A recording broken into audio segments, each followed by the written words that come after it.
আমি হব সকালবেলার পাখি, সবার আগে কুসুমবাগে উঠবো আমি ডাকি।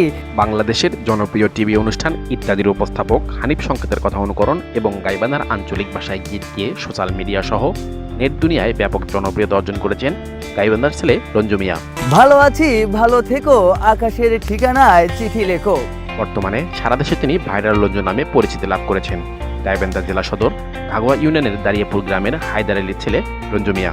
দরিদ্র পরিবারে দুই ভাই এক বোনের মধ্যে রঞ্জু মিয়া ছোট। পিতার অভাবের সংসারে সহযোগিতা করতে লেখাপড়া বাদ দিয়ে দেন তিনি। স্বপ্ন টানে দিলাম পারি, প্রিয় মুখা রেশমি এরপর চুড়ি। গ্রামের খেলাগুলোতে ধারাভাষ্যের দায়িত্ব পালন করতেন তিনি। আইসেন তোরা আমার গাইবান্ধা। গাইবান্ধা জেলা পলাশবাড়ি থানায় অবস্থিত ডিমল্যান্ড পার্ক। তার এই ধারাভাষ্যের সুনাম পুরো জেলা জুড়ে ছড়িয়ে পড়ে। ধারাভাষ্যে মুগ্ধ হয়ে ছোট ভাই মেহেদী ফেসবুক পেজ খোলার পরামর্শ দেন। ছিল না মোবাইল ফোন। এলাকার চেয়ারম্যানের দেয়া মোবাইল ফোন দিয়ে সোশ্যাল মিডিয়া যাত্রা শুরু হয় তার। বর্তমানে সেই পেজের টাকা দিয়ে চলছে তার পরিবার। পাশাপাশি এলাকার অসহায় মানুষের পাশে দাঁড়াচ্ছেন তিনি। হলদি বাটো বন্তরে আয়ো জয় জোগারো। Riazul Hasan, Gaibandha live TV.